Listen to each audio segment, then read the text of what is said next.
Hi everyone, welcome back to my channel. For today's video, I want to talk to you about how it went for me reading my very first book in Spanish. Without any further ado, let's get started.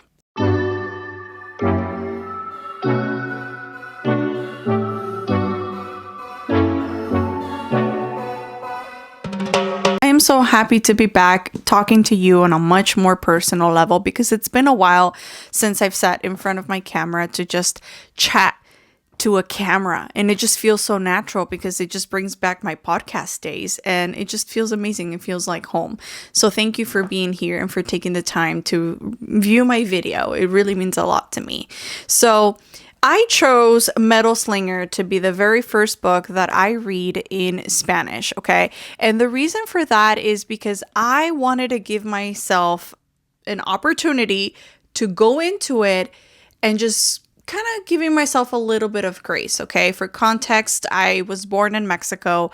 I grew up there till about I was 11 years old. So I didn't really get the chance to truly experience reading for fun because most of the stuff that I ever read was for school purposes, right? I didn't actually start reading until I was closer to like my teenage years and Twilight, and it was all in English.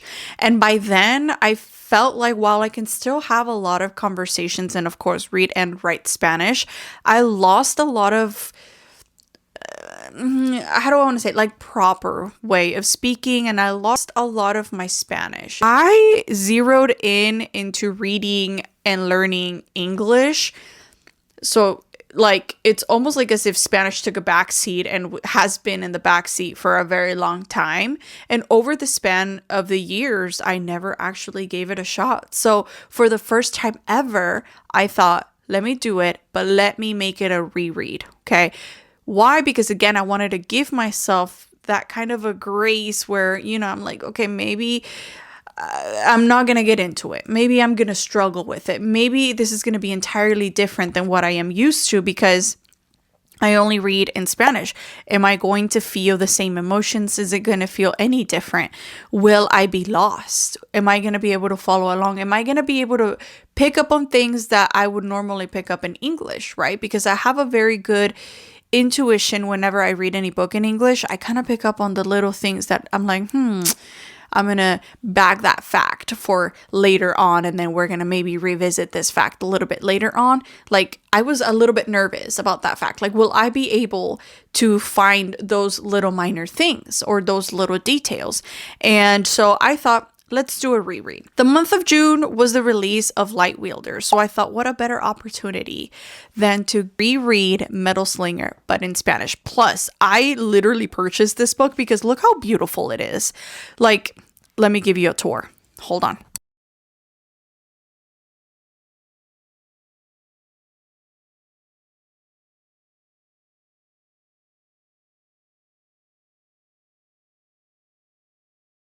Every time I look at this book, I just think of like how beautiful it is. My favorite color is green. So anything that is like a variation of green with maybe like some blue mixed into it, like turquoise.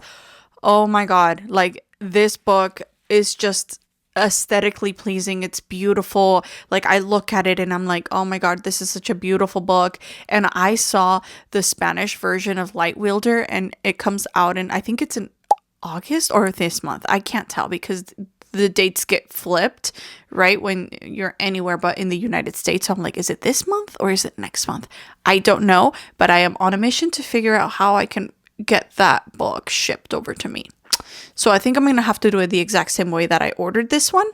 So I'll keep you guys posted. I want to talk to you about how it all went. Did I get lost? No, I actually did not get lost. And I decided to do this immersively. I decided to listen to the audiobook while I read at the same time. I also decided that whenever I wasn't, able to physically read or eyeball read the book, I was just going to solely listen to the audiobook. And that worked out very well for me. I was a little bit scared in the sense that like the Spanish kind of read a little bit like the Spain Spanish, not Latin American Spanish, but it was great. I was able to follow along, and plus I watched Money Heist and Vis-a-Vis and all those shows that are predominantly or primarily in Spanish. So I had no issues whatsoever listening and reading along to the book. Did I miss anything like I thought I was going to miss? No.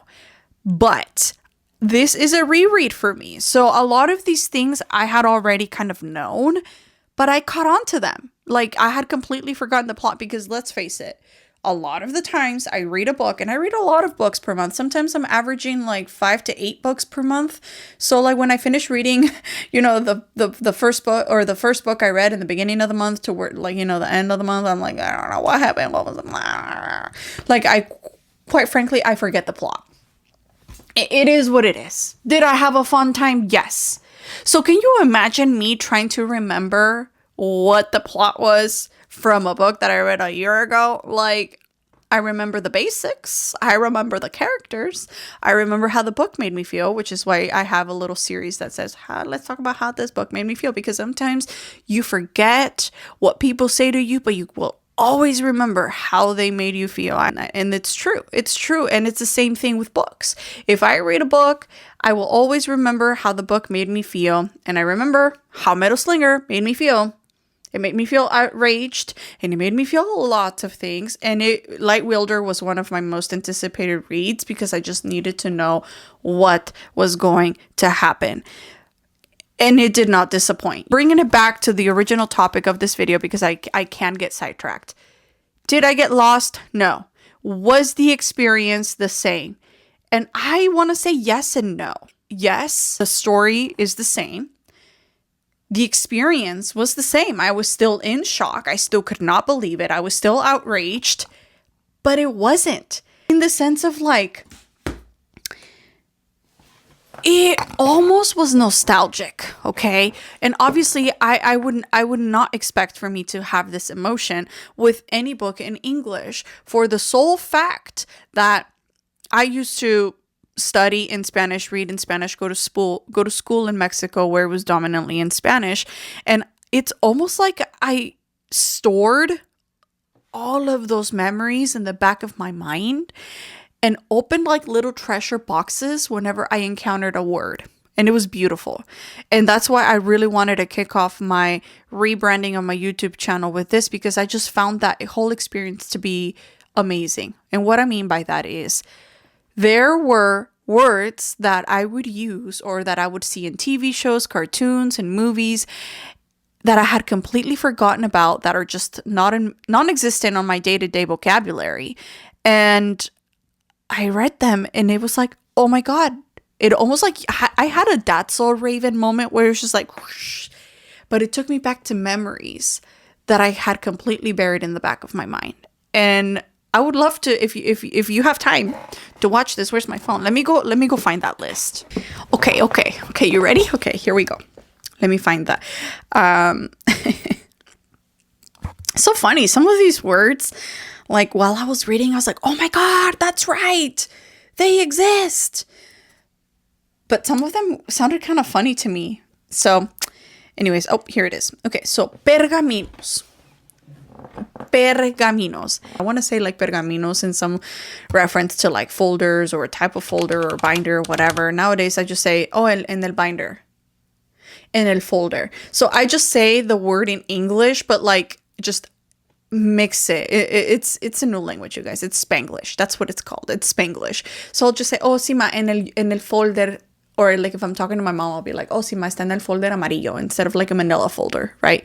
But I won't use pergaminos. Like that word is gone. La merienda.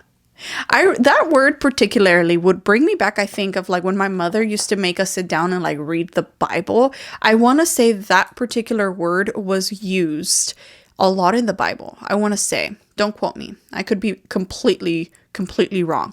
But I do want to say that that's kind of more or less where like I would hear that word. And also in like English translation movies, like they said, oh, es hora de la merienda, like it's time for supper. You know what I'm saying? It's kind of like a word where you don't necessarily hear supper all that quite often. Like you hear dinner or something like that. It's same thing for us, but like you knew what it meant. The next one is chamusca. Chamusca, you guys, chamusca. That sounds so funny to me. But I remember that one time one of my cousins in Mexico, we have like the water heater, el boiler, and he opened it to turn it on, and you have to like ignite it with like a lighter, because if the flame goes out, you kind of have to, like, it's like propane or something like that, you know? So like he like did it, but I'm assuming the particles of the propane had already dispersed into the air. So when he ignited it, it like created this flame, and it burned his eyebrows and his eyelashes off.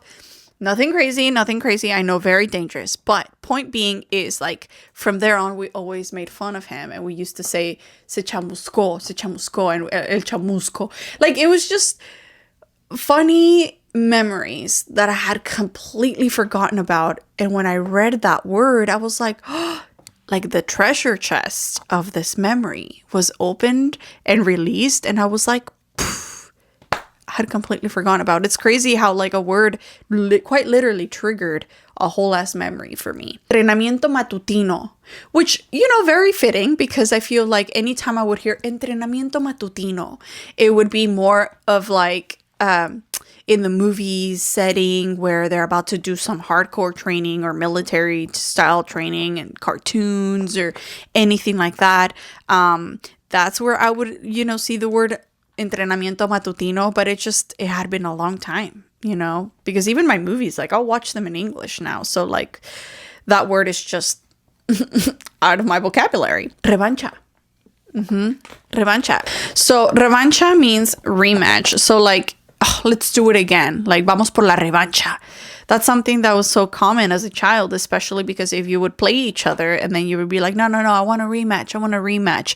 You'd say, I want una revancha. And it's just something that I probably, if I was still in Mexico, I'd probably use quite often. And nowadays it's just out of my vocabulary. So yeah, that was fun. That was interesting. And that was really like a whole new experience for me that I just... a little awakening or reawakening, if you will. I don't know what you would call that, but that was nice to be able to unlock all these memories of my childhood that I had completely forgotten about. So the experience, yes, was the same, but this was kind of like an enhanced experience, if you will. Because of my time in school in Mexico, I did not really struggle with the language or with words or big words. I was able to grasp a lot of like what the big words meant, because again, I did go all the way to 4th grade. So in terms of language vocabulary or what they're trying to imply, I didn't really struggle. There were a couple of times where I did have to say, what does that mean? But there were so few that I feel like I can't even count them. Did different things stand out to me that maybe they didn't when I read it the first time in English? I want to say no. Like I said, for the majority of the book, a lot of these things stood out to me in the same form, in the same manner, and I still caught on to things, even though we still did not. I already knew beforehand the plot twist at the end of the book, right? But regardless of that, like while I was reading, it was almost like as if I was reading it for the first time all over again, and I was still able to catch on to a lot of things. Nothing really stood out to me differently that I can say, oh yeah, that was a lot different in English than in Spanish. No, that was not the case at all whatsoever. Messer is still funny. He was equally funny. I still giggled. He's hilarious. I love him. Favorite side character for sure. And it was the same experience in Spanish. I still love Acre, the same exact form. Nothing different there to report. Overall, I'm actually very grateful at the fact that I gave myself that opportunity to really read in another language other than what is now my comfort language, which is English. I really did want to give myself the opportunity to see if I was still capable of being immersed into a whole different book in a whole different language, and I am happy to report that that was the case. So if you're sitting there and you speak another language and you're kind of like hesitant, thinking of like, well, I just don't know because, you know, I may not be able to like comprehend it as much, or you might be thinking, well, I may not grasp the language, or I'm afraid that I am not going to understand. Give yourself the opportunity to just really do it. Just go for it and give it a whirl, because it was great for me. And again, I have nothing negative to report. The whole entire thing was amazing. I am very proud of myself to be able to read a book in a whole other like, you guys, I can read my favorite books that I just love so much in 2 different languages. And to me, that's something that is beautiful and I really don't want to lose. So as years go by, I do want to start implementing more Spanish language books or, translated books of copies of the books that I love and enjoy in Spanish. So I am very, very excited. And I know that like there is a whole Latino community of book people out there, and it's amazing to also be able to connect with them, being able to be a part of the English community and also be able to connect with the Spanish community is just a huge, gigantic plus for me. And I am very, very happy about that. Overall, great experience. I loved it. And I can't wait to see what other books I'm going to be reading in Spanish. Maybe next time I may give a book I haven't read before a try, and then I'll report back to you and let you know how that went for me. Is there any of you out there that maybe have read both books in English and in Spanish? I know I have a couple of friends that have done that. But how about you? Have you read, maybe even, are you trilingual? Like, have you read different books in different languages, and how was that experience for you? I'd love to hear about it. So let me know in the comments down below. Thank you very much for watching. I hope you have an amazing day. Oh, and share your recommendations too, please. Please send them over. Let's keep adding to this never-ending TBR. Yeah? Thanks.